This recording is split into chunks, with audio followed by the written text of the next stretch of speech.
With that, thanks Shashidhara and Balaji for volunteering to speak at this time. And please introduce yourself, and it's all yours. You are muted, Okay. Yeah. So my name is Shashidhara, and I was a student in MBU from 1978 to 1983. And here with me today is my esteemed colleague and senior colleague, friend, philosopher, guide, everything, uh, Dr. V.N. Balaji, who also graduated from MBU, I think from the 76 to 81 batch or something. And he can correct me, if I've made a mistake there. And I guess I now live in San Diego after spending several years in different parts of United States. I first came as a postdoc to UC San Francisco. That's where I met Ramesha in those days. So our acquaintance goes back to almost 35 years now. And then I worked in a number of pharma companies. And then finally, I landed here in San Diego where my grandchildren live. So that's the reason why we are here. Anyway, so maybe I should let Balaji say a couple of words about himself. So if you can unmute yourself, Balaji, and then. Yes, I'm Balaji. Briefly, I got my MSc Physics from Manas Gangotri, where Ajit was also there long back, I think. I was senior to him. Then I moved to Center of Advanced Study in Physics in Madras, working with R. Srinivasan a couple of years. Then somehow I became a project assistant to G.N. Ramachandran, and I was working with him for 2 years. And he tried with registrar, a project assistant, how to register for PhD. Registrar did not allow that. So then he said that you take the entrance exam, go and study for 15 days and then come. Then he selected me for PhD again. Then I completed my PhD, not with G.N. Ramachandran, with Sasi Sekharan. Then I moved to Rutgers University as a postdoctoral. Then I was in US at Lederle Labs, Allergan Pharmaceuticals, Immunopharmaceuticals, and finally I was consulting with Monsanto also. Then from there I came back here to India and became an employee of Monsanto Research Center, which was established.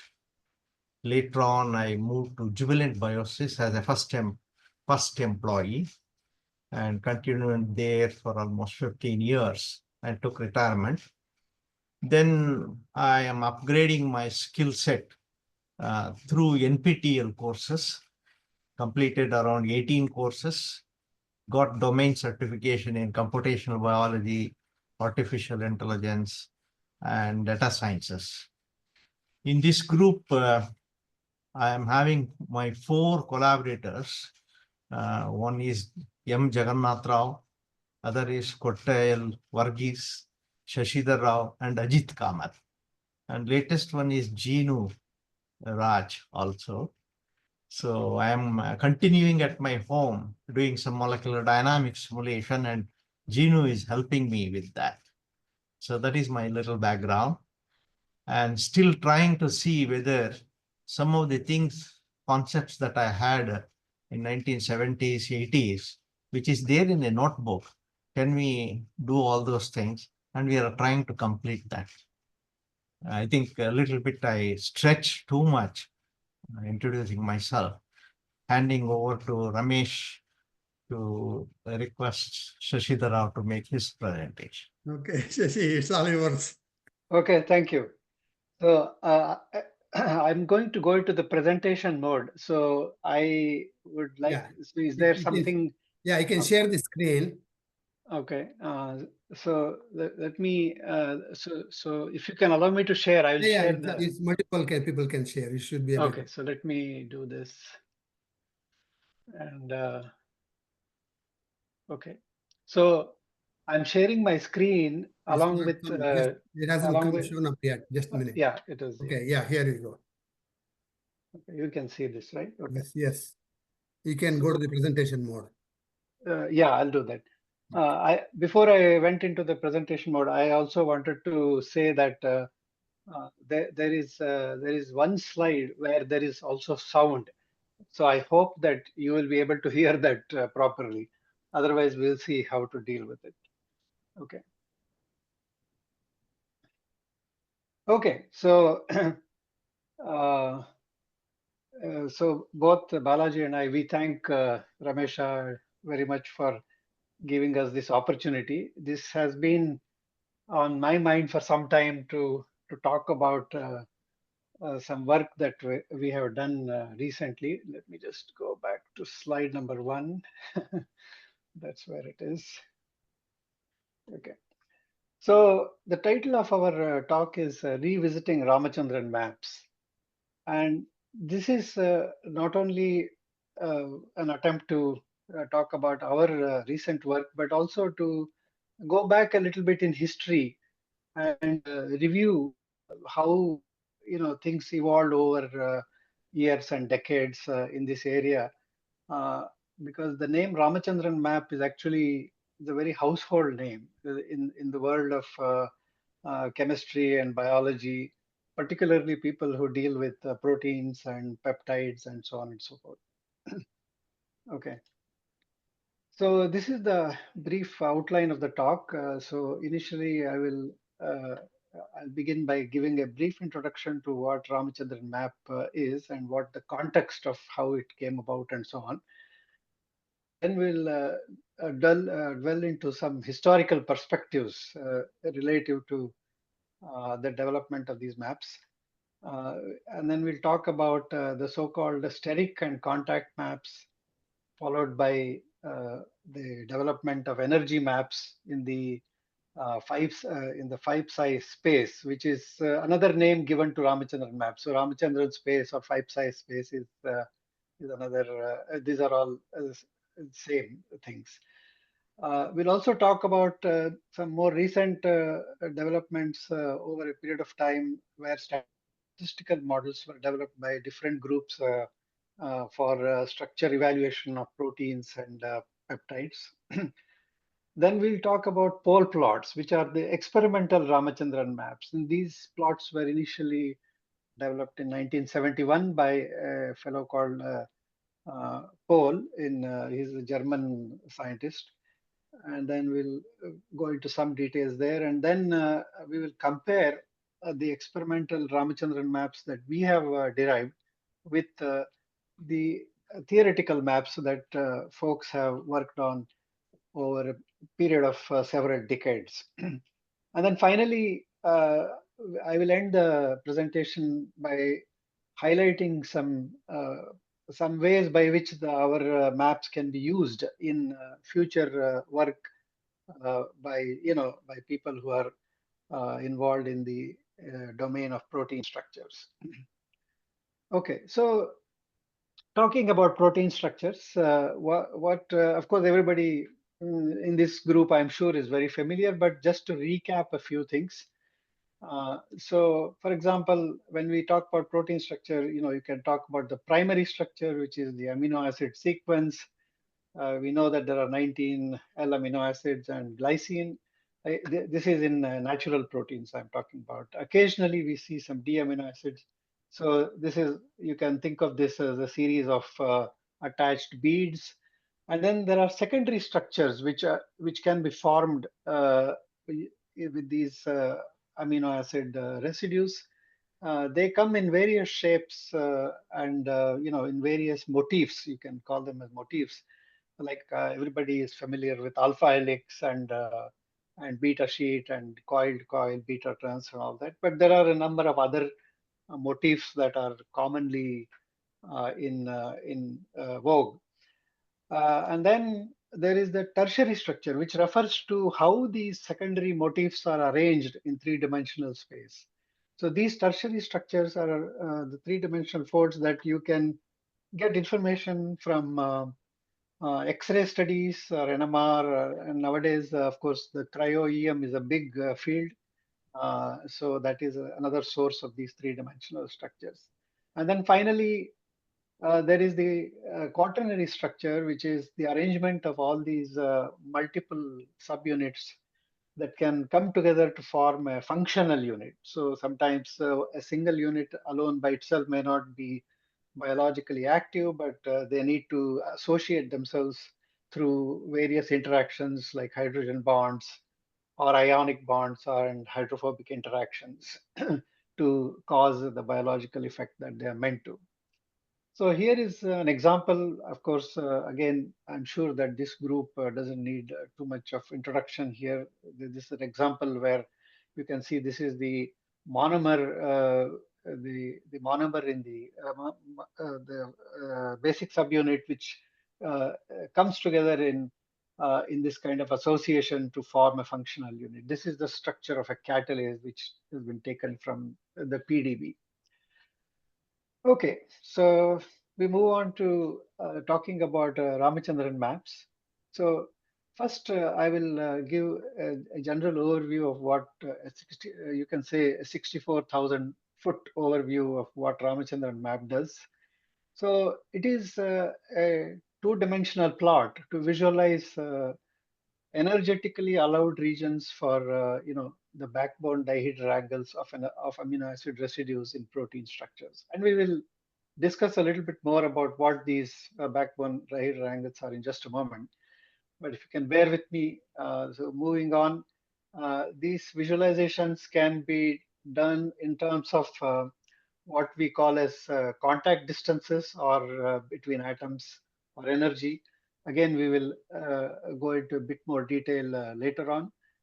And these energies, they get computed by a couple of different, commonly used techniques called molecular mechanics or quantum mechanics. Again, these are all, I'm sure, very familiar to all of you. And what these maps allow us to do is to classify the protein structures into the favored, means the highly favored regions, the tolerated or allowed regions, and forbidden conformations. And what's outstanding about these Ramachandran maps is that ever since they were first thought of and developed in the late 50s and early 60s and developed over years, these maps have come to be very extensively used in any new protein modeling evaluation. So if you develop a new model for a protein structure, let us say either using homology modeling or some other experimental technique, you can evaluate the structures using, at least at a base level using the Ramachandran maps.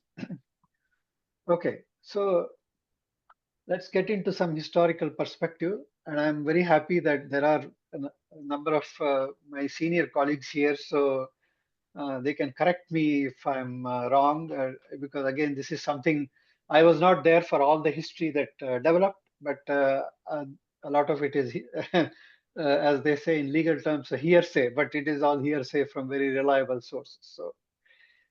So the I so my understanding, as was given to me by Balaji last couple of days, is that how the Ramachandran map developed is that when initially the collagen structure, there was a model proposed for collagen by Gopinath Karta and G.N. Ramachandran in 1953. And that model was published, and it was, there was some amount of criticism from Francis Crick and his group, saying that there were some short contacts. So what we mean by short contacts is that atoms are too close within the, they're too close for comfort, if you will. That led to the investigation of what those short contacts were, and how come the atoms came close by and all that. So uh, naturally led to the question of how close two atoms can come. And so, of course, atoms are thought of initially, they were thought of as rigid spheres with certain radii, which are known as van der Waals radii. So they can only approach each other to, let's say, thinking of it as like two hard spheres touching one another. So that's the closest you can come. That was the initial thinking. So with that kind of idea in mind, Shashidhara and Ramachandran, Shashidhara, who was my PhD advisor in MBU, and Ramachandran, who was his PhD advisor in Madras University, they both examined distances between non-bonded atoms in the X-ray crystal structures of small molecules and peptides, which were available at that point of time. And they started asking the question about what kind of conformations, are feasible in a peptide structure that would eventually lead to sterically acceptable distances. And so, because obviously the peptide unit is a basic building block in the collagen structure. Okay, so as I said, the emphasis, the central focus was about the model peptide unit, and here is a schematic of what we consider as a model peptide unit for the purposes of our computation. So this is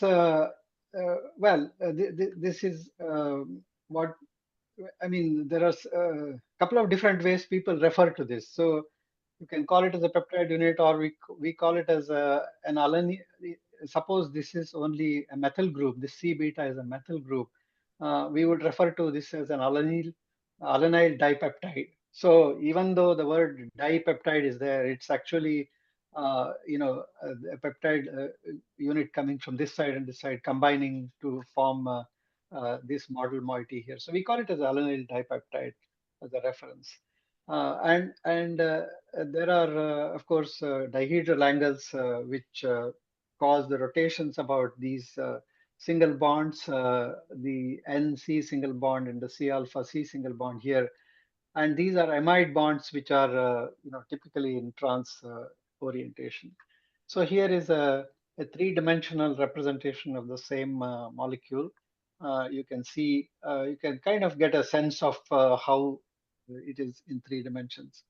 So these two distinguished scientists, G.N. Ramachandran on the right and V. Shashidhara here, they thought very deeply about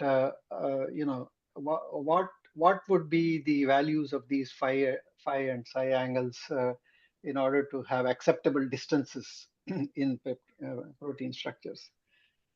So now I want to say that of course both Balaji and I, as well as people like Jagannath Rao and Verghese also spent some time in MBU. So in MBU, people, folks have been thinking about these kinds of building blocks as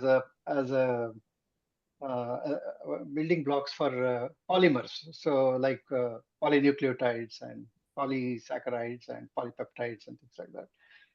So I had heard, this is again before my time, before I joined MBU, I had heard that during one of the social gatherings that MBU typically used to have, there was a light-hearted moment in this context. And this incident was narrated to me by our good friend Niranjan Joshi, who has recently retired from the CES department in IISc.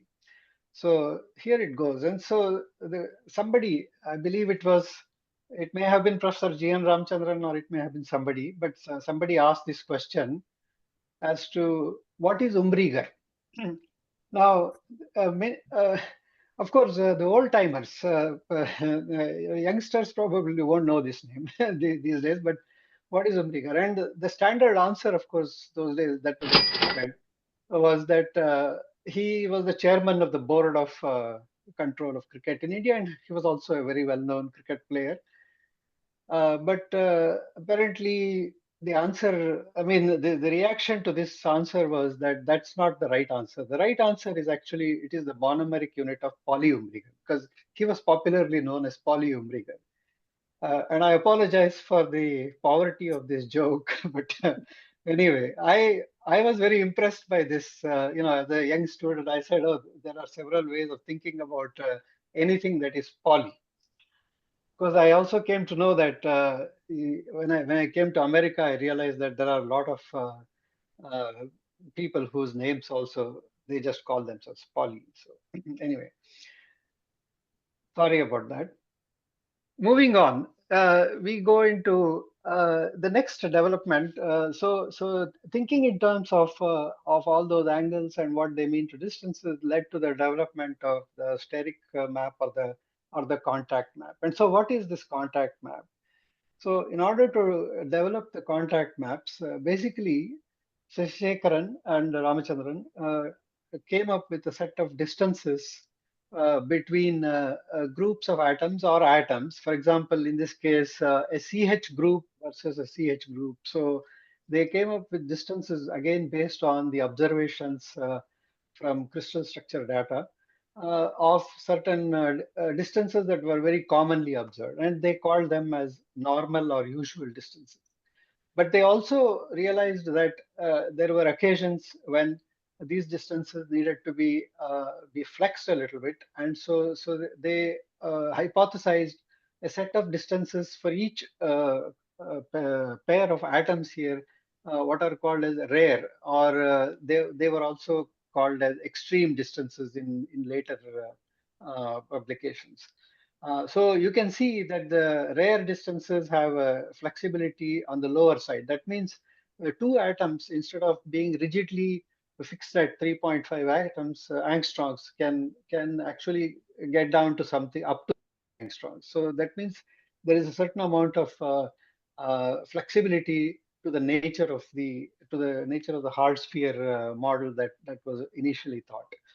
These distances were subsequently modified to another set of distances, which were used in a later publication that we will talk about as well as we go along. So, using these distances as the basis and a graphical method, Shashidharan developed this contact map in the late 50s and early 60s, so published in a book article that appeared in 1962. Basically, what this shows is a contact map in the phi size space. I must point out here that we have, of course, designated this as phi and psi, but back in those days, these angles were not known as phi and psi. They were known as phi n and phi c prime. But that convention got changed a couple of times over a period of time, and then I believe somewhere in the 60s, mid 60s or so, this more recent notation or the more modern notation. Shashidhar, can I ask a quick question since I'm Sure, not a physicist? So absolutely. the contact distance, the fundamental issue is the electrostatic repulsion between the electron clouds of different atoms. Is that what determines the distance?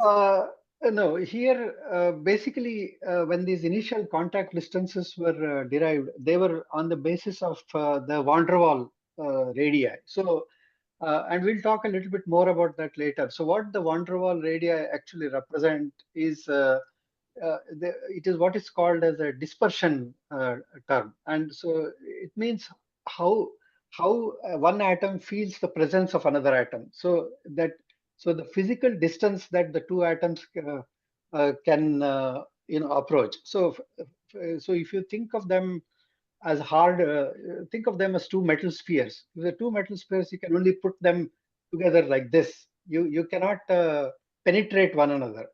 if they were really two metal spheres. But Okay. in reality, what happens is in the case of atomics and molecular structures, because atoms are essentially made of electrons and electron clouds and all that.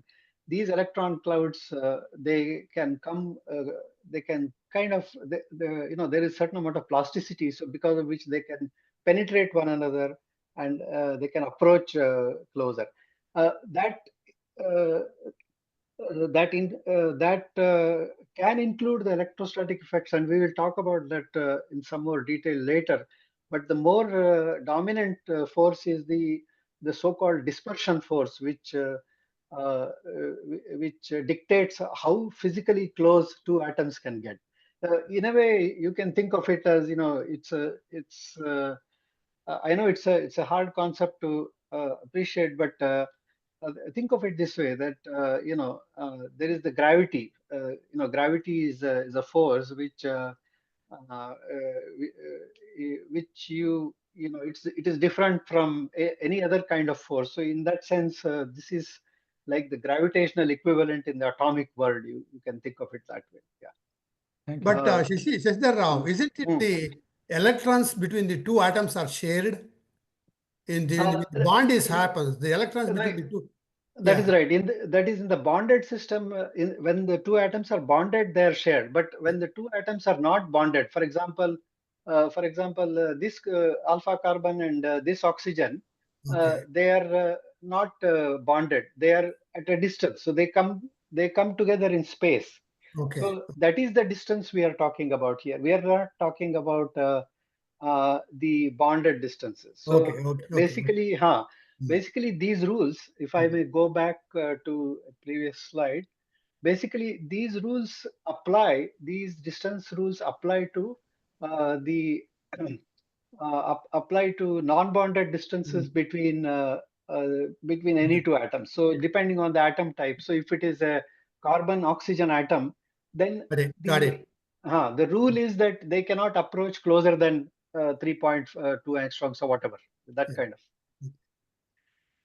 I mean, that's a good point. So because that is the whole basis of this plot. And so what this plot shows is that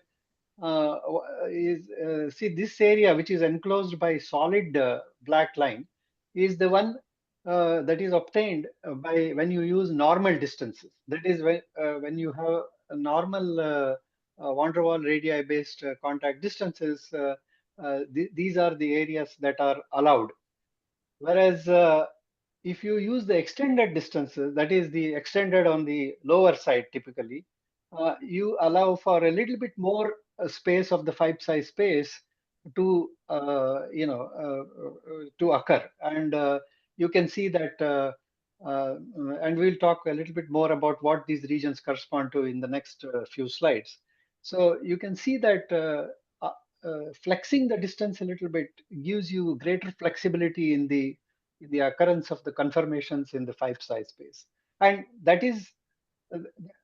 that is when you start explaining many of the data points that are observed in crystal structures of peptide structures, for instance. So, Shashidhara Rao, you can add Yes, one yes, interaction only taken, 1,3 is not taken, that's 1,2 is true. not Yeah. taken. Exactly. Yeah. One four onwards, 1 4, 1 5, etc. So in other words, if I'm considering this atom, interaction with this atom are not taken, but the interaction for this atom starts with here, here, here, and so on and so forth. So it goes from the fourth atom onwards. So that's a very valid point that should be mentioned. So that's why they're called non-bonded. So they're not connected either through a bond length or a bond angle. So bond length and bond angles are not taken into account, but bond dihedral angle, that's where the dihedral angle comes into the picture, because when you rotate about this bond, essentially think of it as holding these three atoms in rigid, and then this atom is moved around because of the rotation that happens around this bond here. So this atom keeps going around. So similarly, here, here, here, here. So that way. So those are the dihedral angles. So for those of you who may not be very familiar with dihedral angles, basically dihedral means dihedral. Hedral is plane, so the angle between two planes. That's what it is. Okay, can I go ahead? Yeah. Yeah. So as I said earlier, these maps were subsequently, after Shashidhara published his initial work, Shashidhara, Ramakrishnan, and G.N. Ramachandran, they continued this work and refined these maps with more detailed and more accurate calculations, and in which the the angles were varied more finely, and they obtained a more sophisticated, if you want to say, more refined steric map. And you can see that here again, these are the areas which are based on normal distances, and these are based on the extended or the extreme distances, as they call them there. And what is interesting about this map is that it includes many of the well-known structures that were at that time known. For example, the polyproline 2 and the collagen structure, they come in this area. The right-handed alpha helix comes here, and the left-handed alpha helix comes here. And some other structures like the pi helix and the 310 helix, which we saw pictures of earlier, they come within this region. They are all generally found within the allowed regions, within the extended allowed regions. There were, of course, a few observations, like, for example, this thing here, which occurs in this so-called bridge region, which were not accounted for by this level of by this hypothesis, because this is ultimately, it's a hypothesis. These distances are essentially, you're hypothesizing that these are the contact distances that would be allowed, and so on. So, an observation that was outside this needed to be rationalized. So how to do that? So again, I would like to shift gear a little bit and refer to something that may be a little bit interesting. So I don't know how many of you are fans of Colombo. I'm certainly one, and this was a very famous detective series. So I'm just going to play this video clip. If you can bear with me. I love Colombo too. They're not in his apartment. So who took them and when? If the hypothesis doesn't fit the premise, isn't it more reasonable to question the hypothesis? What hypothesis? And where's his passport? So she asks, if the hypothesis doesn't fit the premise, isn't it more reasonable to question the hypothesis? So that, this kind of thinking about whether the hypothesis can be, questioned is what G.N. Ramachandran, Shashidhara, and Ramakrishnan were engaged in, many years before this movie was made. So anyway, I could not resist this, because I'm a huge fan of Colombo, and so I decided I would say that. So what did they do? How did they go about trying to explain this extra point? So it turned out that so this is the region that they wanted to focus. It turned out what they realized was that just by looking at for example, the bond angle, that is the NC alpha C bond angle, which is typically kept at 110 degrees. It's a standard tetrahedral geometry. They found that by flexing the bond angle by a couple of degrees or 3 degrees, and flexing the certain contact distances by just 1/10 of an angstrom, they were able to find that this this dotted line could be obtained here. That means this region also became sterically accessible. So that is how they were able to rationalize many of the observations that came here. And by the way, this particular plot, many of these plots were taken from the very famous monograph of advances in protein chemistry in 1968 that Ramachandran and Shashidhara published.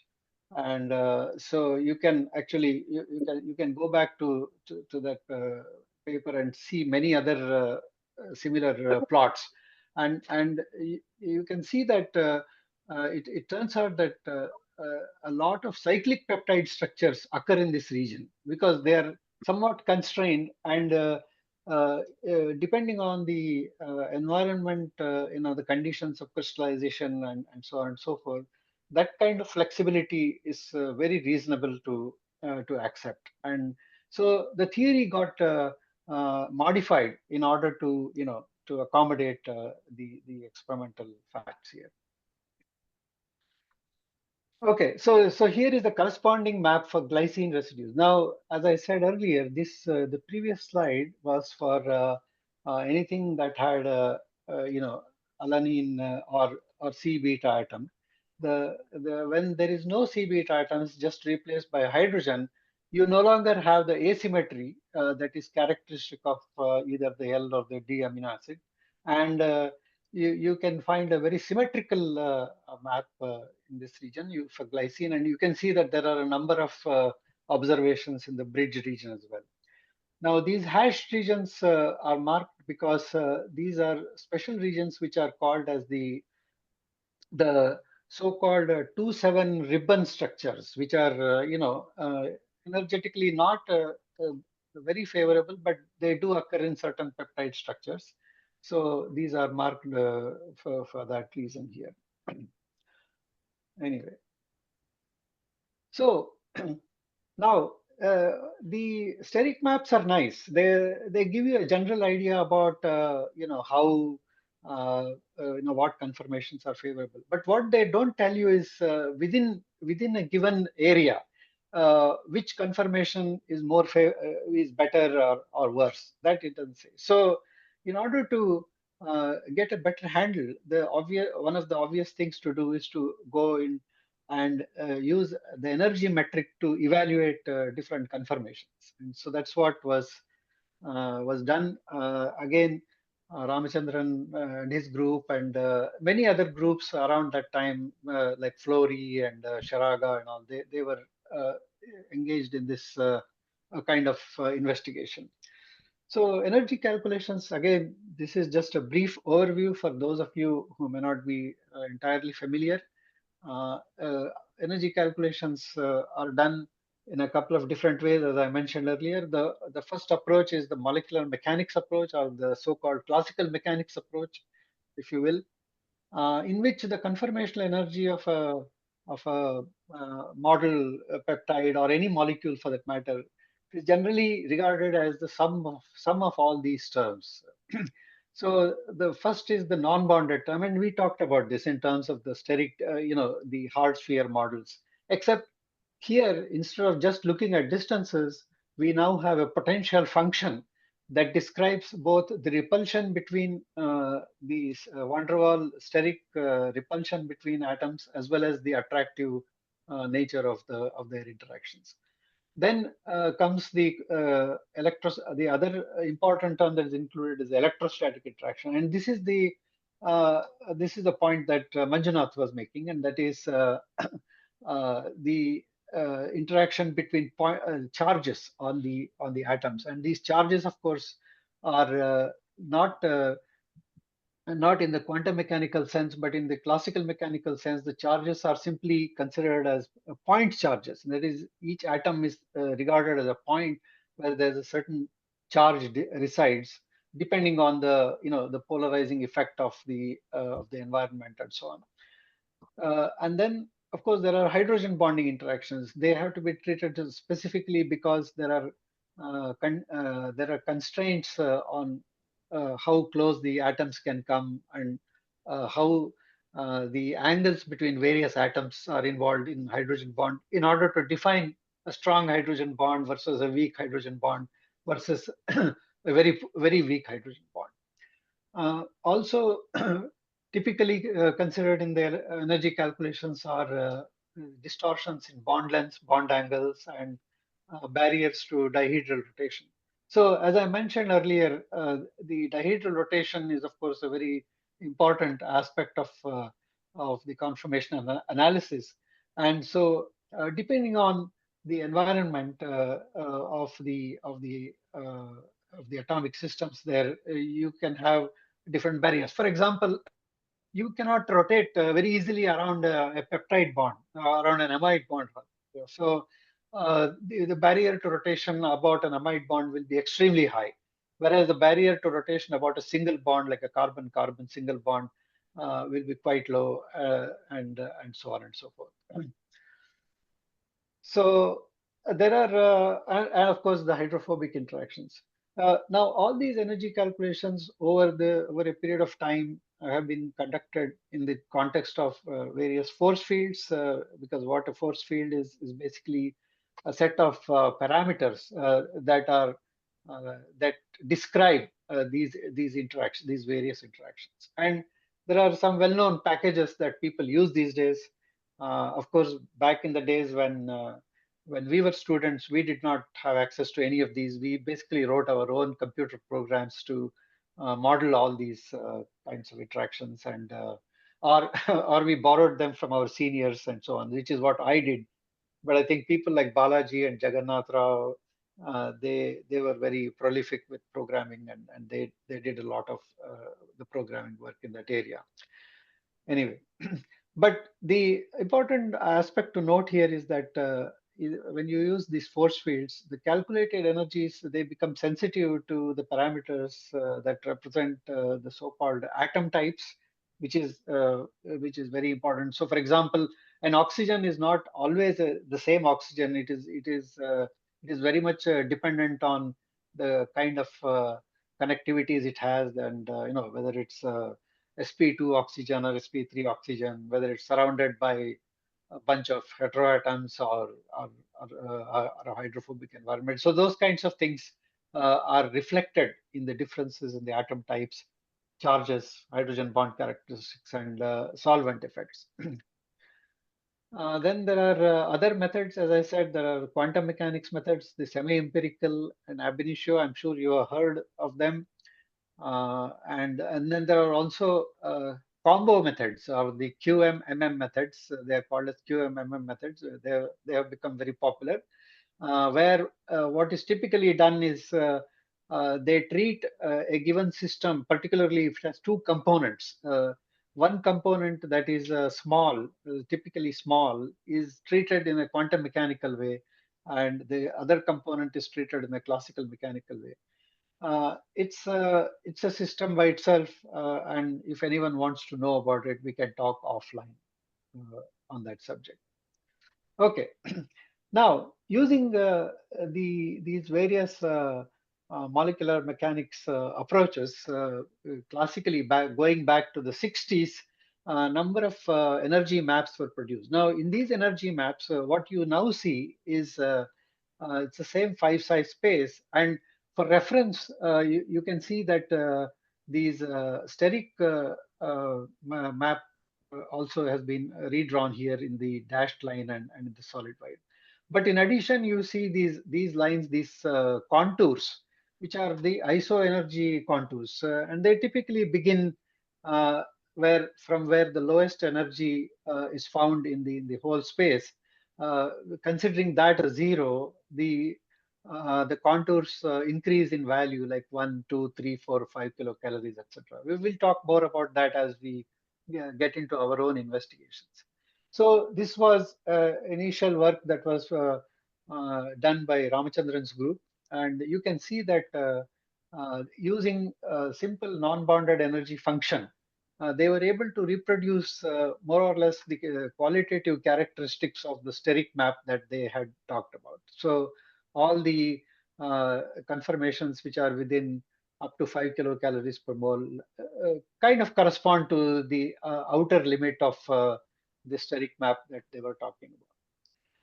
But it was also seen that if a different potential was used, because these, again, as I told you earlier, the conformational energies are sensitive to the kinds of potential functions which are reflected through atom types and so on. When a different potential function is used, like the Liquori potential in this case, you can see that the characteristics of the contours are very different. You, for example, you don't see the space that was favorable here as favorable anymore. So that means the force field was not suitable for for this kind of analysis. Again, there were a few more that were done, and what I want to say here is that over the last 7 decades, I would say, literally hundreds and hundreds of such investigations have been done on not only alanine dipeptide, but also on glycine dipeptide and other amino acid dipeptides as well. And if you go to PubMed and search for these things, you will be flooded, just like in a Google search, and so you'll be flooded. And the important aspect to remember is that the theoretical maps, they tend to explain the experimental data to varying degrees. They not, I mean, there is no single theoretical approach that will explain all the experimental data in a completely satisfactory manner. The different methods have different strengths and weaknesses that go with them. So that is where the next steps come in. But before we talk about the experimental energy maps, I also want to review, as I said, scientists have developed statistical models for structure evaluation. In this, so there are a couple of very popular methods. One of them is called as ProCheck. And in ProCheck, basically, what they do is they have analyzed a series of peptide conformations in about in several hundreds of crystal structures of proteins from the protein data bank, and they have identified what they call as 4 zones. They're called as core zone, allowed zone, generous zone, and outside zone. So these are basically using the training set of I think there were something like 463 structures and their amino acids. They found out, they realized that this core zone, has most of the amino acids residues within them. And then the outer zone, which is the allowed zone, means they are tolerable energy. So they don't reflect the energy, but they reflect the probability of their occurrence there. And so the probability is very high here. It's a little bit lower here. And if you go to this light yellow region, then it is generous in the sense that if you allow a conformation to come there, there must be some other compensating factors that allow the structures to occur. And the so-called outside zone, which is all that is sort of white or gray or whatever, however you see it, is basically, in the sense of the Ramachandran plots we saw earlier, they would be the energetically forbidden zones. So if a crystal structure is solved, it is important to, when the refinement process goes on, when they check against something like this, they don't want they don't want a whole bunch of residues in this region, for example. They want it in these regions, and etc. Similarly, another method called as mole probity was also developed. A slightly different approach. What they essentially did was they took again their own training set of protein structures and identified 2 contours here. This the inner contour, which is called as the 98% contour, and the outer contour, which is the 99.8% contour. And so basically what they're saying is that 98% of all the residues fall within these inner contours, and 99.8% 8% of the residues fall in the outer contours. So this gives you the sort of the confidence level about about how to treat the residues. So so this is an example of a typical protein model which may be developed by homology model or something. When they develop these models, they see where they fall within which of these areas. Again, the idea is that if residues fall in these regions, then there is something that they need to address in the structures there and subjected to refinement. Okay, moving on. Of course, we'll now move on to experimental Ramachandran plot. So again, as I said, all these approaches so far, the steric contacts, the energy maps, and the statistical approach, they were all based on hypothesis or energy function, which is also another form of looking at the hypothesis. So F.M. Pohl, that is Fritz Manfred Pohl, is a German scientist. He in 1971 basically saw that he took the observed 5 psi values, that is the backbone angles in peptides, in 5 protein structures, just 5, which were available back in those days, and plotted them in the 5 psi space to see where they occur. These are all non-glycyl residues, so that's important to remember, because there is a separate there's a separate part where the residues are glycine. And based on the distribution or the density of these dots in the 5 psi space, he used the Boltzmann function to convert these densities into energies, and plotted the isoenergy contours using this experimental data. Now this is purely an experimental plot now. And you can see very nicely that this plot actually corresponds very, quite closely to the ones, the initial plots that were obtained by Ramachandran's group and as well as other groups around the world. And not only did he show that the contours were roughly in the same area, the energy minima were in the right positions. Many of the well-known structures were accounted for, and also he indicated how a conformational transition can occur between various minima here, or various structures, if you will.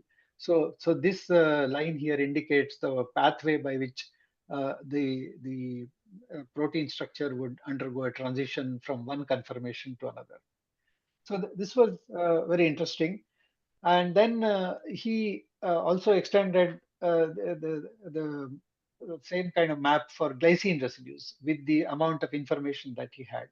And again, you can kind of see some pseudo symmetry. Again, remember that the amount of data that he was working with was very limited.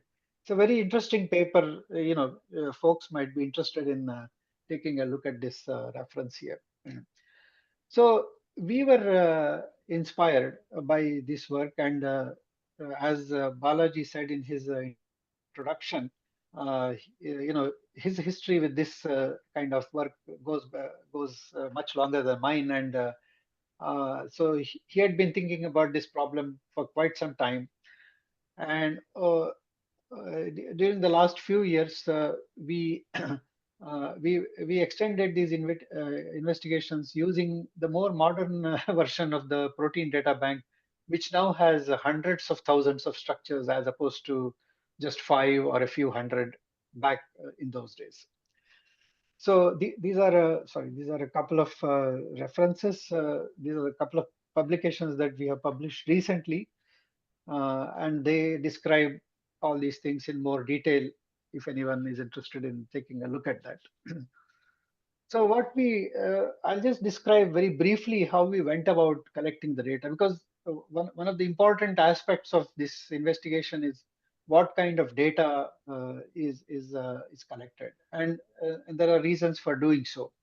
So basically, we looked at the PDB and we formed several groups of structures. So structures with resolution less than 1.5 angstrom, etc. So you can see that as the resolution is relaxed, you have more and more structures in the data set. Here is the most important aspect to consider. So how did we include or exclude an amino acid residue from consideration in producing these energy maps?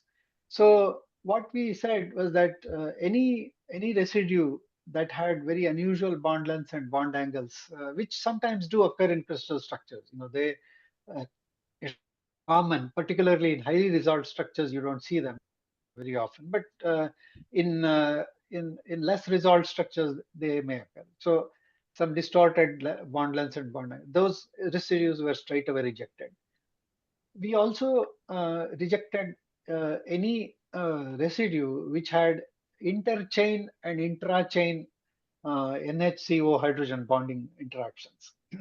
So when we talk about chains in crystal structures, as you know, there are sometimes there are multiple chains, A, B, C, D. These are all typical names that are given to it. So that's what we mean by chain here. Now, so the important point to consider here is what we mean by hydrogen bonding distance. So we said that we will have different levels of cutoff. So we said starting from 2.5 angstroms to 3.6 angstroms. This is, of course, the extreme limit of a hydrogen bond. Very rarely you see hydrogen bonds at this distance. But just be rigorous in our analysis, we decided to create these 12 sets. We also constrained the angles that would be allowed the NHO hydrogen bond. This angle is a very important parameter in defining hydrogen bond configurations and their energies and so on. We confined only to transpeptides. We rejected residues which had cis peptides, which are again very rare, by the way. And so we basically took all these amino acids that were identified with these constraints. By the way, our two publications describe in fairly nauseous detail, if you will, the number of number of residues that were included in various analyses. So you can take a look at that. These were plotted in the 10 by 10 grid in the 5-size space. And just like Pohl, we also transformed these densities into energy values using the Boltzmann distribution. I know people do not like to see equations, but I won't dwell into it. But this is a standard way of converting densities into energies. We also carried out one other analysis, which is what distinguishes us from many other investigations that have been published along these lines in recent years, and that is we developed a method to compare energy maps. So how do you know if you want to, if you have an experimental map and you want to compare it to another experimental map or another theoretical map? How do we do it? So I think I would defer it to Balaji to describe, the origin or the methodology here. But using this equation, we did that. Then we also computed areas occupied by energy contours, again as a metric to understand the differences between two studies, for instance. Another important aspect is we also are able to compute energy barriers, just like what Pohl indicated in his study as well.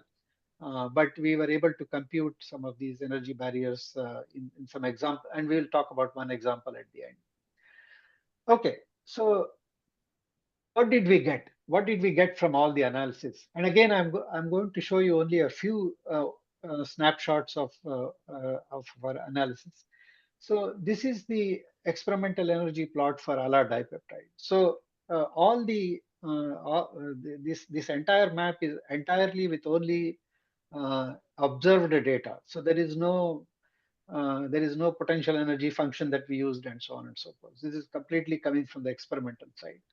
So these are the couple of parameters that are of note, and this is of course the structure of alanine, the L-alanine that is shown here. And these are the energy contours which are, so you can see that the lowest energy contour, which is a 1 kilocalorie per mole contour, well, it's 1 kilocalorie per mole above the global minimum. So in this case, the global minimum, which is shown by number one, box number 1 in every single map, is here in the right-handed. This is the right-handed alpha helical region. This is the so-called poly. This is the beta sheet region. This is the left-handed alpha helical region. You can see that the left-handed alpha helical region is energetically not as stable as the right-handed one. Of course, you don't see left-handed helices, alpha helices in protein structures themselves, but in the regions where there is the random structure, random coil and all, there are conformations that resemble that fall in this area here. So anyway, you can see that this map, if you can recall the original Ramachandran map, which was using simple non-bordered functions, they resemble this qualitatively very well. Moving on, this is a corresponding map for glycine because of the symmetry of this alpha carbon. You can see that the map is symmetrical. Essentially, this map is really, it's just one region, but because of the way we have defined phi and psi, it appears that there are two pieces here. But this region actually continues on the right and then folds over onto the left side here. And again, what is interesting to note here is that these two minima, which are the alpha helical regions, they actually are almost isoenergetic. There is hardly any difference between these two positions here. Yeah, go ahead. Somebody had a question? No. Yeah. Okay. Okay. Then this is the example of proline. Now, of course, proline is a very interesting amino acid where the C alpha, C beta, gamma, etc. They cycle back onto the nitrogen, so that creates a pyrrolidine ring, because of which conformational constraints are introduced very severely on the map. And you can see that clearly in this map here, which shows that the regions which were found here for alpha, I mean for glycine and alanine and others, they're not found here. So, and then moving on, we have also kind of analysis, just as I said, others have this analysis we have done for other specific for all the 20 amino acids. I'm just showing here a couple of them, aspartic acid and cysteine. Again, although there are differences in specific areas, the overall nature is very similar to what we observe for alanine. Of course, as you can see, this region is different here for cysteine versus again, depends on the distribution of all the amino acids in the crystal structures. Okay. Now, we also looked at some special cases.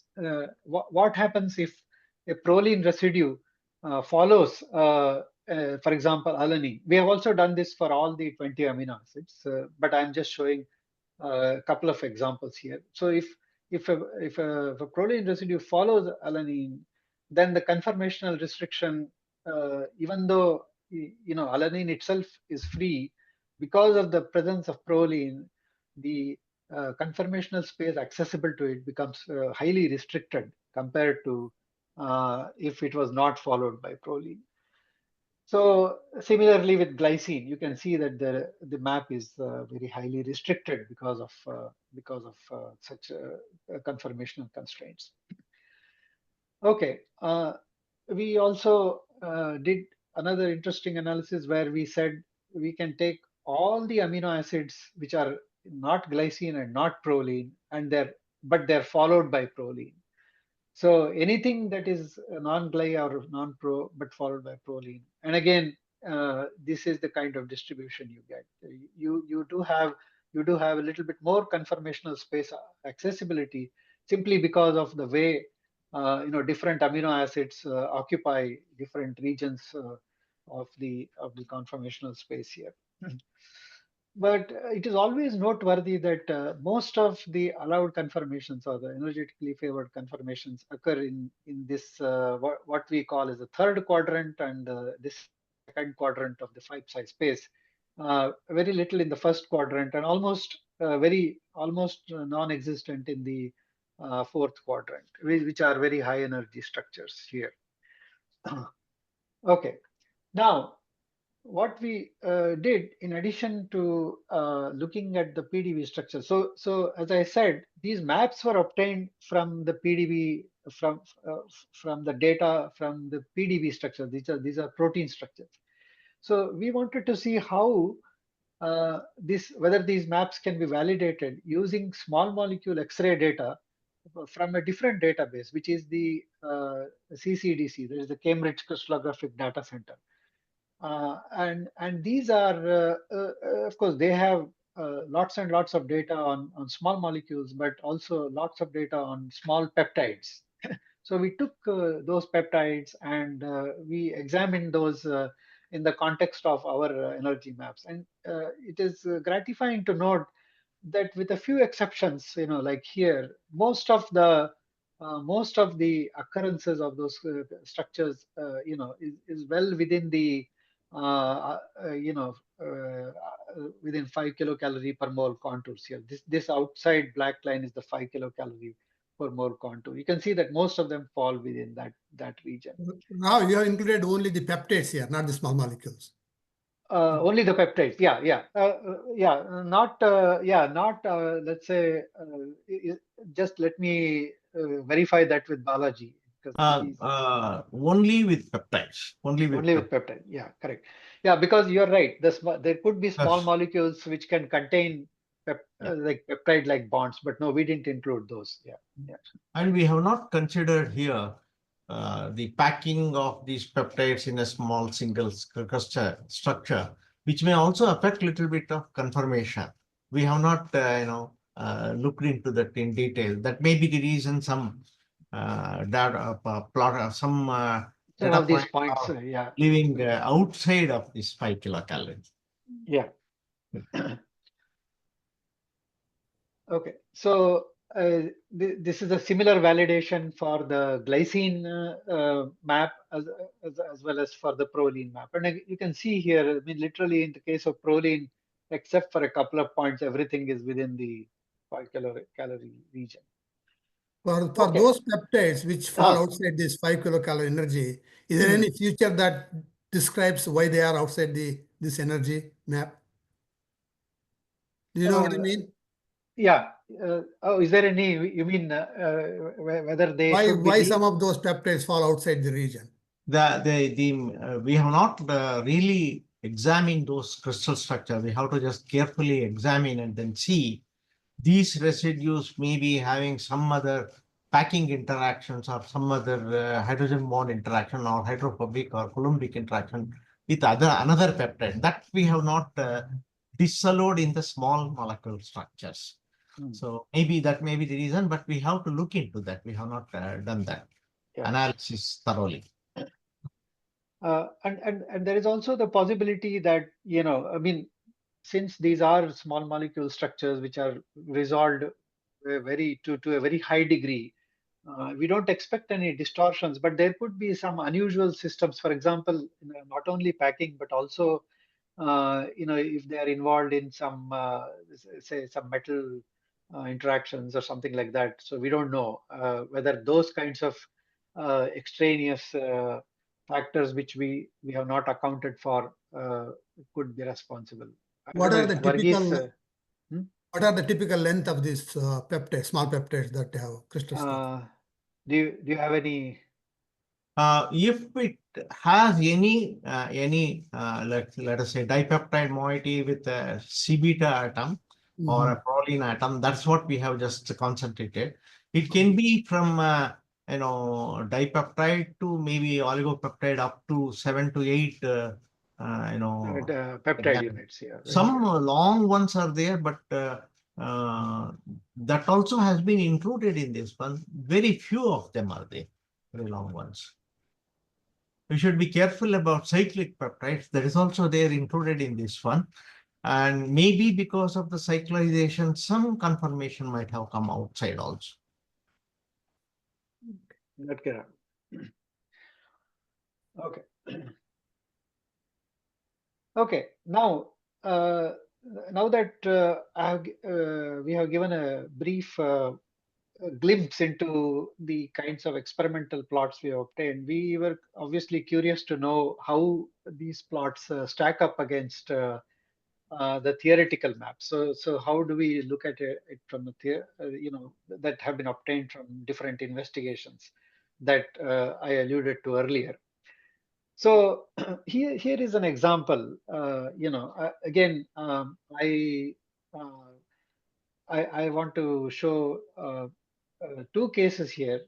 The picture on the left here corresponds to a 5-psi map that was done for alanine dipeptide model using a classical mechanics force field like the OPLS 2005.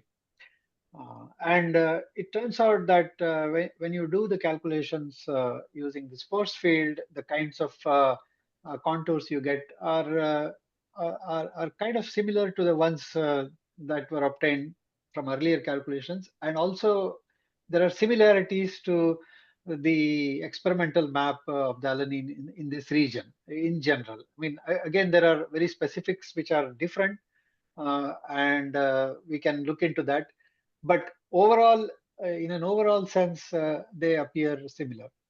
But if you look at the maps that are drawn using quantum mechanics, one kind of quantum mechanics model, there are many different quantum mechanics models, by the way. This is the work that was published by Jorgensen's group at Yale University. Here, you can see that the nature of contours compared to this one is very different. So compared to this one, as well as compared to our experimental maps, very different. And part of the reason we suspect is because in classical mechanics calculations, although we don't take into account explicitly any solvent interactions, we don't put any explicit solvent molecule. We have implicit solvation models which are implemented through the so-called dielectric models. So instead of saying that the molecule is in water, we'll say that it has a dielectric of 4. In other words, the electrostatic interactions get damped by a factor of 4, as opposed to as if there was a vacuum. So, whereas in this particular quantum mechanics model, the emphasis, I mean, because of the way these models, these basis sets are employed, the emphasis on electrostatic becomes super heavy, and the kind of solvent mediated effects are minimal. And so because of which, instead of seeing the minimum either in this region, the alpha helical region, or the polyproline region, you see that the minimum actually occurs in the so-called ribbon region. We talked about this 2,7 extended helix region. So that's where it occurs. And also in the fourth quadrant, which is again not something that we commonly observe in our classical mechanics calculations. Of course, certainly not in the experimental data. So, but Sir, a quick question. Yeah, Do you have any three-dimensional model based on these two to see how different a protein would look applying these rules?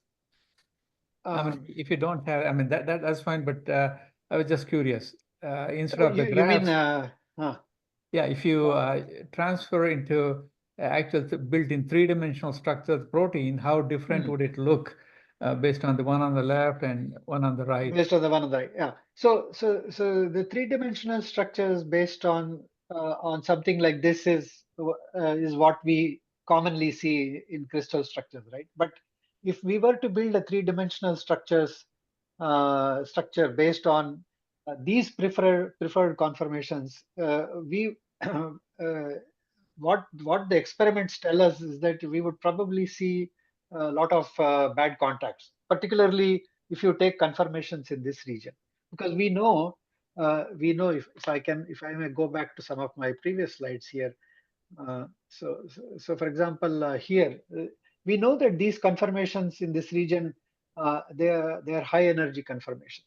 So we would tend to have potentially, if you were to theoretically build a model, that's what would end up happening. And that is why when you look at protein structures, you very rarely see conformations that are found in this region here, right? I mean, this is of course the small molecule thing. So if I can go back to one of my experimental maps here, yeah, for example, something like this, you see that these regions are energetically. This is already 5 kilocalories. So anything here is going to be much higher.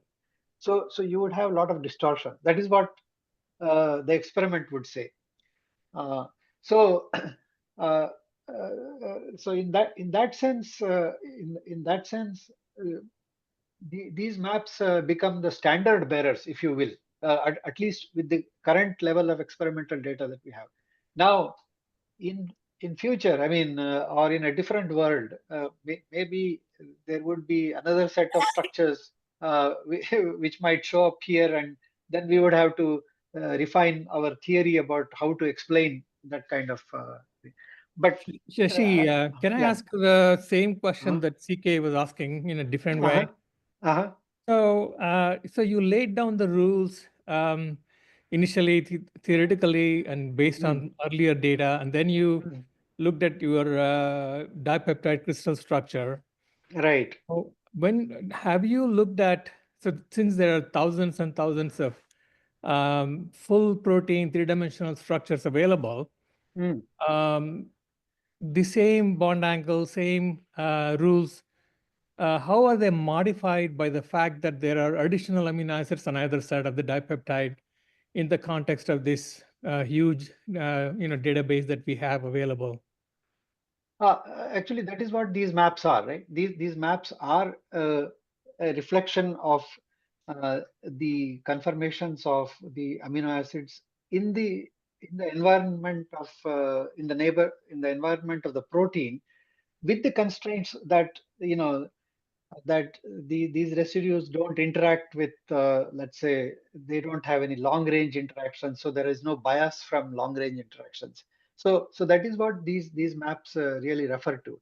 Now, obviously, that is why we rely on very highly resolved protein structures, because then we don't have to worry about, for example, bond length distortions or bond angle distortions. So when you say experimental energy plot of alanine dipeptide, so you don't mean just what was obtained with an alanine dipeptide in one crystal structure, rather in the context of the entire population of alanine dipeptides in all the protein structures subject to the constraints of selection. Yes. Yeah, that's right.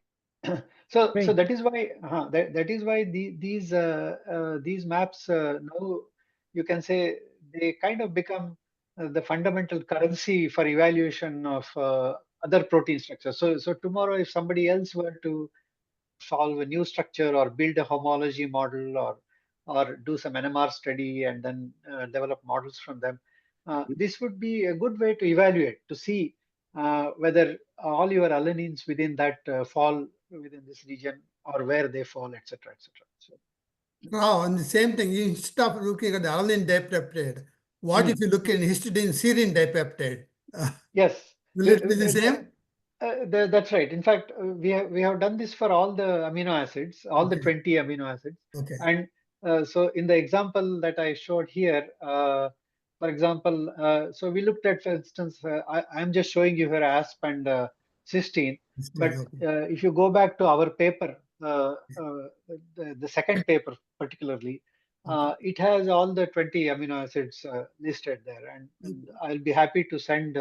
Yeah, got it. I just wanted to know the, okay. Sure, yeah, but you're right. The overall picture, because there are similarities between alanine and aspartate in the sense that they both have C beta, but they also have a side chain. By the way, I mean, as an aside, and I think maybe Balaji can comment on this better than I can. is that there are analysis of the side chain dihedral angles also in these protein structures that we have actually done, but we have not yet, fully investigated that situation. But at some point of time in future, that's one of the things that we are thinking about doing anyway. And So, what about AlphaFold? Does AlphaFold use all of this information, or it does not? I will let Balaji comment on that. In case of AlphaFold, which gives you the three-dimensional structure based on the known three-dimensional structure, it will just compute certain parameters from that, including distance parameters from residue to residue, and uses that in a machine learning or deep learning model, and then constructs, and then which one scores better, they say that this may be the most probable. But they cannot comment on how energetically it may be bad, how energetically it is good, what kind of strain it has.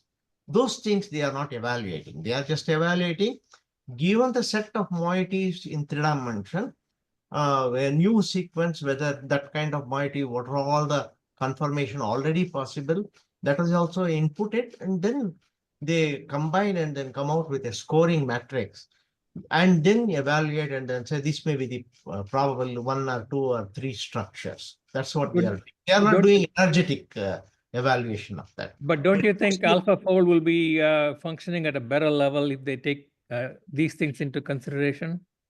No, see, once you get the AlphaFold structure, then you can evaluate and refine it. For example, AlphaFold is not giving you any molecular dynamic structure. It gives a snapshot. If Correct. you do conduct any molecular dynamics, if the force field is wrong, you will get whatever you feel like.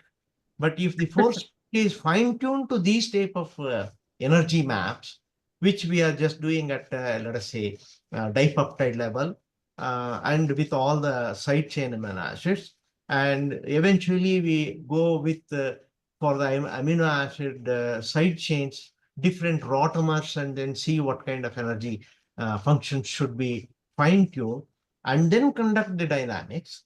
Then you may get little better picture, little better, better confidence level for those dynamic things. Otherwise, there are some 10 or 15 different potential functions that you can use for conducting dynamic. Each one will give you the dancing protein. You really do not know which one to believe in, whether they fit any of these already known energetics. We do not know. So that's why there's a lot of work to be done in this area, either force field development, or if there is a dynamics done, whether it fits any of the already observed things. Still a lot of work to be done. Particularly, plenty of NMR structure has been published. We are just working on that, which is basically some distance based, not necessarily having all the information about the structure. They take a protein structure, already known salt, and then NMR distances from some measurements, and they can fit some 50 different models, and then they publish that. Whether each one of them has a constraint in the main chain, side chain, how much is there, and then long range interaction, what is there, all those things have to be properly evaluated before saying that these are the most probable structures. Otherwise, it is just a hypothesis. Yeah. A lot of work to be done in this area. Yeah, agree. Okay, so moving on. So let's go here. Okay, so so you can see that the method that is used makes a big difference in how you what kind of information you get. So as I was saying earlier, there are quantum mechanics methods, and then there are other quantum mechanics methods. There are many of them. So there's a different approach that was taken by I think this is Carlos Simmerling's group in New York. They used another quantum mechanical formulation where they obtained maps which were very similar to the ones that are obtained from molecular mechanics as well as from our studies. So, as Balaji just said, this force field parameterization, it's a very important concept, a very important feature that needs to be addressed every time you develop a new theory. So what we have done in this context is, as I mentioned earlier, we have computed the root mean square deviation between between energy contours. So here, for instance, I'm showing you the root mean square deviation of four theoretically obtained models by using OPLS force field, OPLS 3, something called VACL and AMBER. And again, the details you can refer to our publication. We have provided more information there. So the bottom line is, again, we have used the same equation, and what we see is that generally this OPLS3 model shows very poor consistency with experimental maps, and this could be maybe they have implemented the solvation model using maybe some quantum mechanics approach or whatever. We'll have to look into that, but so you can see that these root mean square deviations, these are all the experimental plots, all of which I have not shown you, just a prototype. But you can see that the values are several kilocalories per mole. The answer comes out in kilocalories per mole, by the way, for the 4 kilocalorie per mole iso energy contour between the experimental map and the theoretical model. This one, the VACL model, actually has probably much better agreement with experiment. And the other two, the OPLS1 and OPLS2, they have moderately good agreement, but not as bad as the OPLS3. So this kind of evaluation can be done for various maps, so long as you have all the data available from those simulations. So this is one way to evaluate the quality of a simulation. And the other important aspect I mentioned earlier is that we can also calculate conformational transitions. So I don't worry about, I mean, there are numbers on this plot here, but don't worry about reading them. What is important to note here is that so we are looking at conformational transition between minima or between conformations. So for example, this point here is the global minimum, and this point here, this is the alpha helical, right-handed alpha helical region, and this is the left-handed alpha helical region. You can see that there are two possible pathways which can lead to this transition from right to left conformation. So you can say that one pathway is this way, going at a height of some 4 kilocalories here, going through another minimum, etc., etc. And then finally, the biggest barrier on this pathway is about 7.5 kilocalories per. So if 7.5 kilocalories per mole was available for the system to work with, then potentially this transition could take place. Similarly, there's another pathway here which is about 7 kilocalories per mole. So the bottom line is, if you want to go from right-handed to left-handed alpha helix, you need a thrust of about 7 kilocalories per mole somewhere in the system for it to happen. And likewise, you can go minima and see. So this kind of transitions can be easily visualized using this system. Now you can obviously see that you can't go directly from here to here, simply because these energy values are extremely high. They are upwards of 20 kilocalories per mole. And again, when I say kilocalories per mole, remember that these are all Boltzmann, energies converted from the density. So again, they reflect the experimental reality, and hence related to the free energy. Okay, so Finally, I want to conclude the presentation by just highlighting some points about what we see the utility of our plots. And again, we have already touched upon some of that here.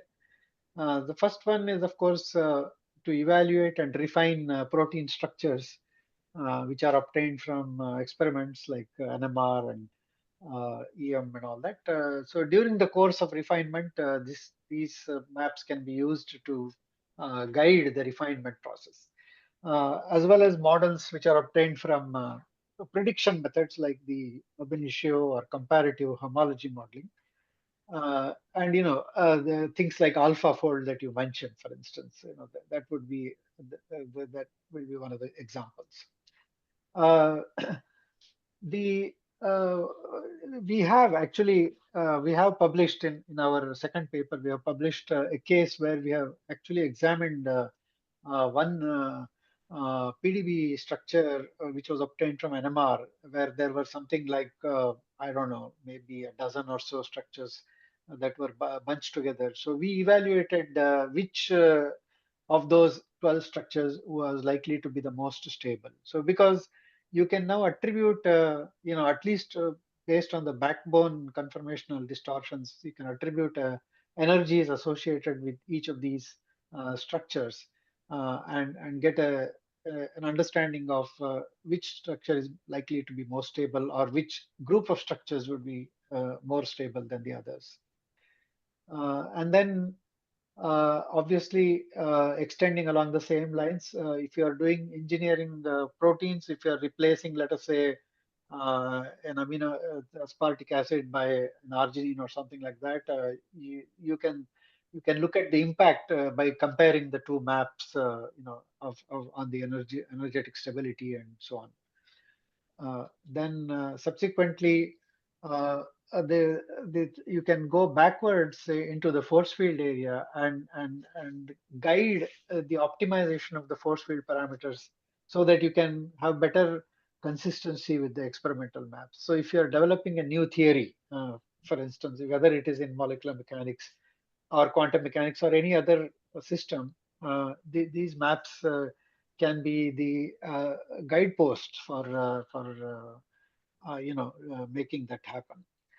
And the one that Balaji also alluded about, the dynamics, understanding the protein dynamics. Actually, there are a lot of studies nowadays people have conducted in which they have looked at the distribution of conformations in dynamic studies about these for these various amino acid dipeptide and other peptide models, and one can see where they fall, in the sense of energy and probability of occurrence and so on and so forth.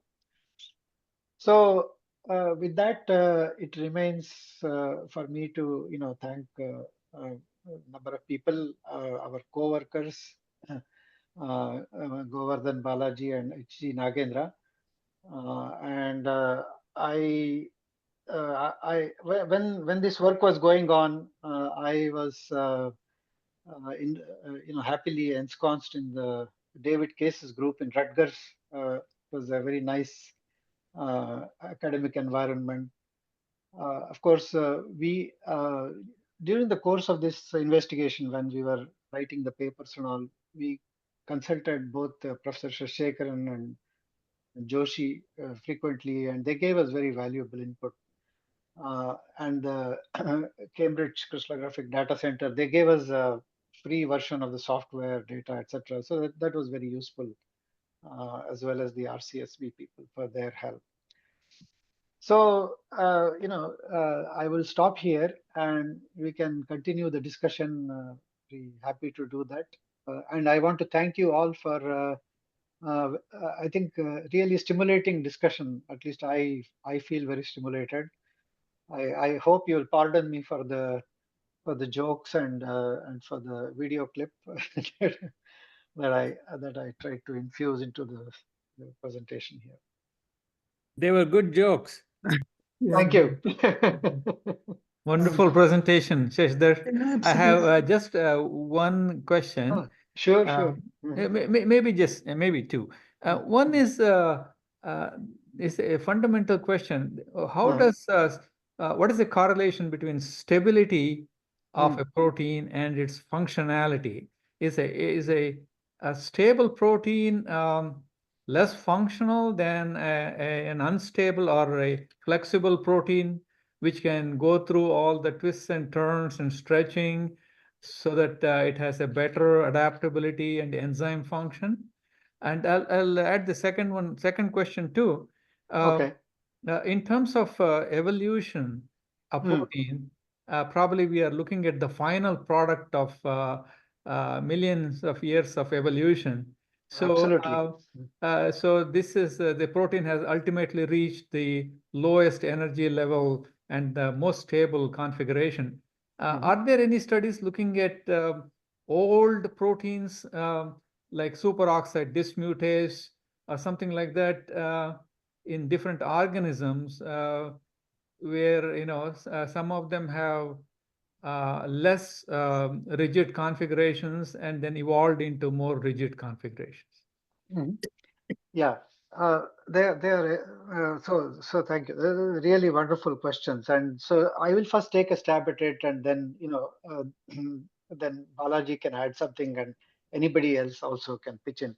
So the question of stability versus the functional aspect of the protein. So what happens, of course, is that we know that of course firstly the in all our modeling studies, we always assume that that, for example, we assume a constant bond length, a constant bond angle, and so on and so forth. But in reality, the protein is a very dynamic system, right? It's constantly in motion, and so with respect to whether or not the lack of stability leads to compromise in, let's say, in biological function. I would say that given the fact that many of the reactions that, let's say, happen in biochemical systems, they require the proteins to adopt conformational changes that may not always be energetically the most stable structures, but what happens is in the overall overall global system of that particular biochemistry, the there there is stability, in the sense you can have uh, you can have uh, let me give a different example. So if you take something like chymotrypsin or any of the digestive proteins, so if you look at the way the active site residues are arranged, so the way the active site residues are arranged by itself, the structure may not have a lot of stability because of the fact that you have, let us say, some charge groups facing one another directly in front of one another and all that. But that the penalty to come together in that fashion is compensated by the fact that there is an interaction that's going on with a interacting ligand that requires that arrangement to happen. So you can have potentially what seems like an unstable situation, but if as long as there is compensation by another energetic phenomenon that makes the overall system go forward, then it's not inconceivable that you can encounter uh, uh, the less stable, say, conformations of proteins in biology. But what happens in crystal structure, of course, is that when crystallographic and Varghese can probably address this much better than I can, is that you are now stabilizing the protein in an environment, and so typically it goes into some local minimum in that process. It may not always go into the global minimum, but it goes into some kind of a local minimum. And that is one thought I have. I don't know whether I have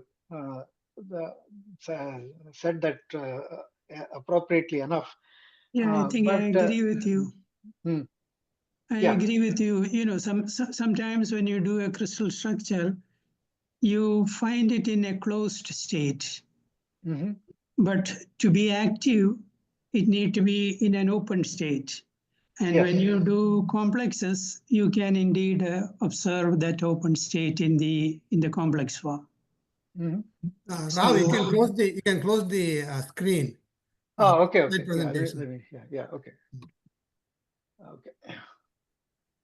Can I stop sharing or something, or? Yeah, can- stop sharing. Yeah, okay. Okay, great. Okay. Okay, go ahead, Varghese. You were saying Yeah, I something. mean, you know, in the case of kinases and all, you know, I have observed that, you know, you have a closed state and an open state, which can lead to activity. And So- also, so- flexibility and stability is not mutually exclusive, right? They can be flexible at the same time. They can be I stable. mean, it has to be stable at the same time. It has to be flexible in Right. order to do the job. Yes. Mhm. Absolutely, yeah, yeah. I'm sorry, What- what was the second question? Can you repeat the second question again? Yeah, second question is the proteins, Oh, evolution. Yeah, okay. evolution, Yeah. especially, you know, something that's a highly conserved protein through, you know, millions of years, like superoxide dismutase, Mhm. something like that. You know, I was just using an example. Yeah, sure, sure. I mean, I only have limited thoughts on that. I mean, for example, you know, one of the things that struck me when I was a postdoctoral fellow in UCSF was I worked on this system called a cetylicin, which is actually a bacterial serine protease. It turns out that if you look at the structure of cetylicin, the active site, it is practically indistinguishable from any mammalian serine protease which exists in us where we digest food. So what that says is that a function which is involved in digestion that seemed to be so important to nature that got conserved uh, over the evolutionary time period, right? So that happens. So I don't know. I mean, I don't know how the structural variations say uh, are considered in the evolution of a protein structure, for instance. And maybe somebody else in the audience here may have thoughts on that. I don't know. So if anybody cares to comment. You know, I Can you mean, go ahead, go ahead. Go ahead, Varghese. Go ahead. Yeah, you know, I mean, you know, I worked on blood clotting proteins. So we did some analysis, and it appeared to us that, you know, some of the immunity proteins and these blood clotting proteins could have a common ancestor millions of years ago. So, I mean, you know, I mean, when you think of blood clotting, it is you can think of it as a construction work. You know, you had to build a dam to stop the flow of blood, whereas immunity is defense. So it looked to us that it is possible that this construction work and the immunity, the defense, could have been handled by a common ancestor.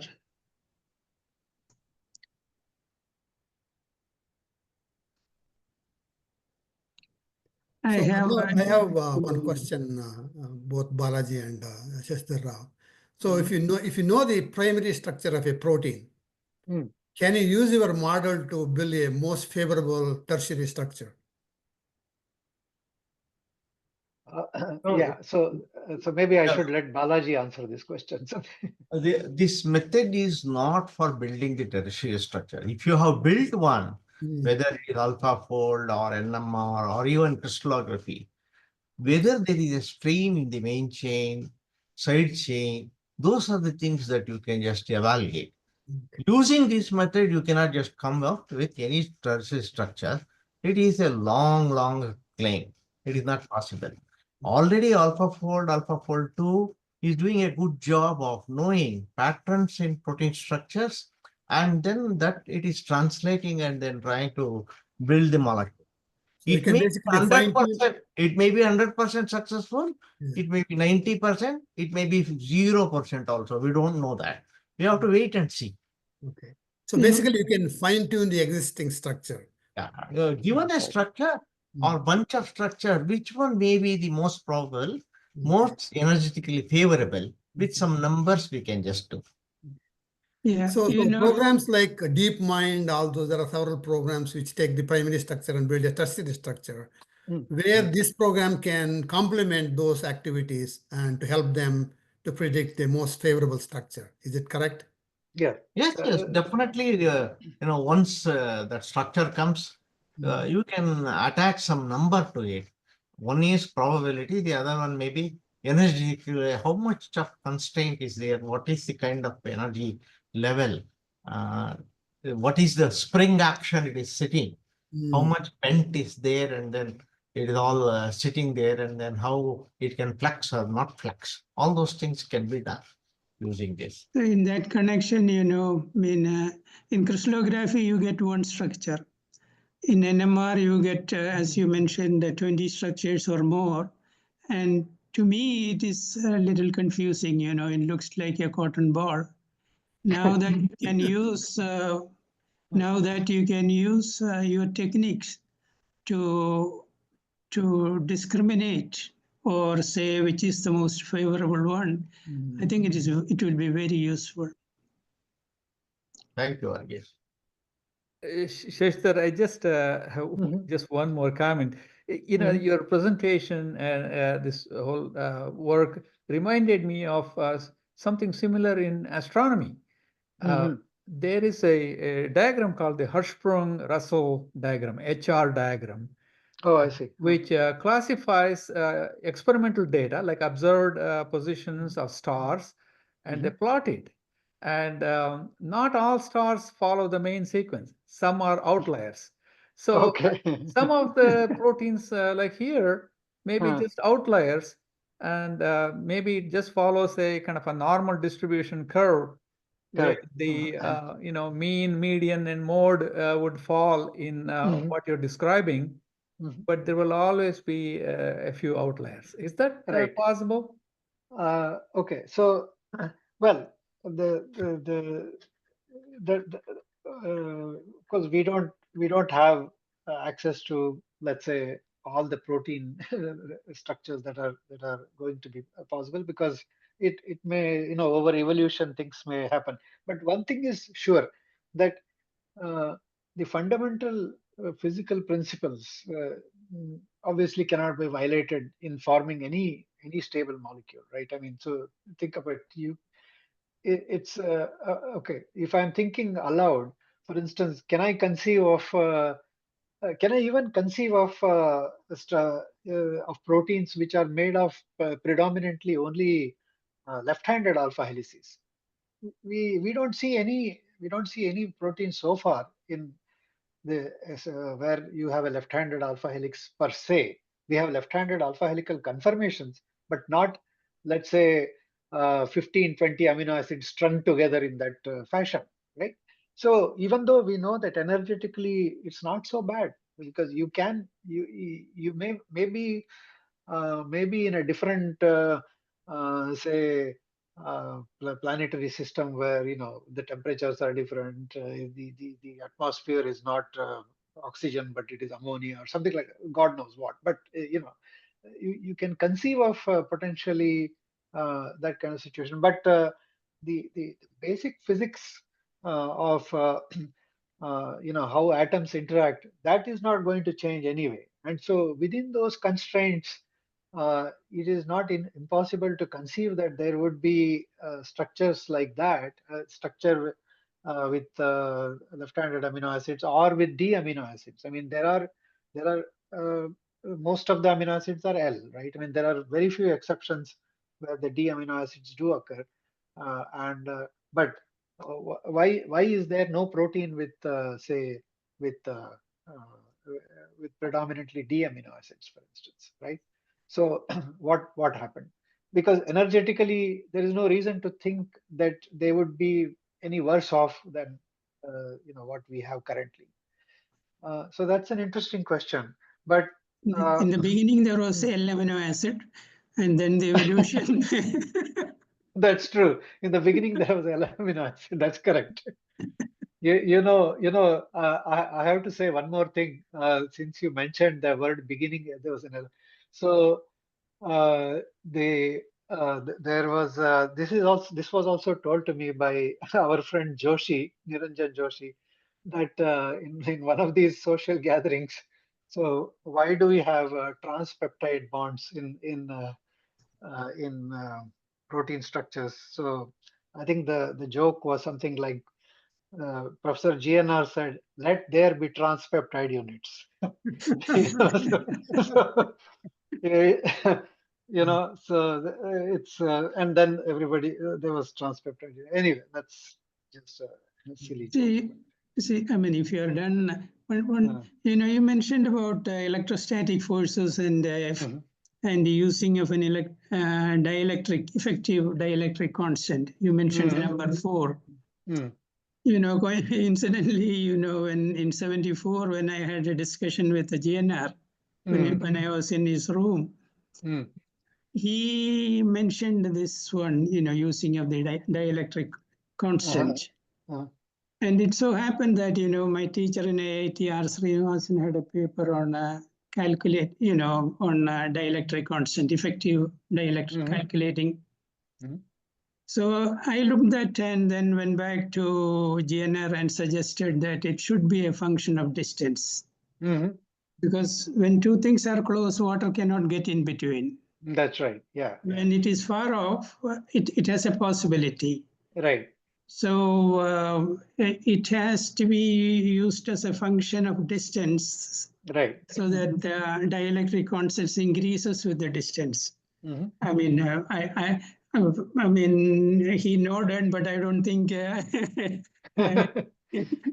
has been, anybody tried that way. I just remembered that when you talked about it. Yeah. Yes, actually, that is a good point. As a matter of fact, some force fields use distance-dependent dielectric, and some force fields use constant dielectric. I cannot remember which one which. Yeah. Oh, okay. Yeah. I'm not in.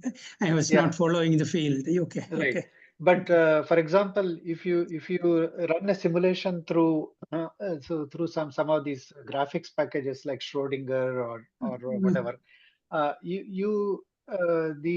basically the choice is I mean, like the force field will select some default settings, like let's say if you're using OPLS 2005 or whatever, it might have a default of distance dependent, but you can change it to constant dielectric. So what you can do these days with the current technology is that you can actually generate gobs and gobs of data under various models like that, and that allows you to decide which model is more appropriate, and so on and so forth. Yeah. One more comment. That is, I mean, when I joined Madras, Center for Advanced Study, there was a computer. So when C. Ramakrishnan did all the calculations, there were only hand-cranked calculators. Yes, the brain calculators. Huh? My goodness, I mean, he did all these calculations with calculators. And when computers came, they could be reproduced. So you really, applaud C. Ramakrishnan for doing such a good job. Yes, absolutely. It was absolutely reproducible with the computer calculations. Right, absolutely. Yeah. It was a human effort on his part. Absolutely. Yeah. So Jagannath Rao says we used to call it as a franking machine. Okay, I will. You can continue the discussion. I will stop the recording. Sure. Yes. Yeah.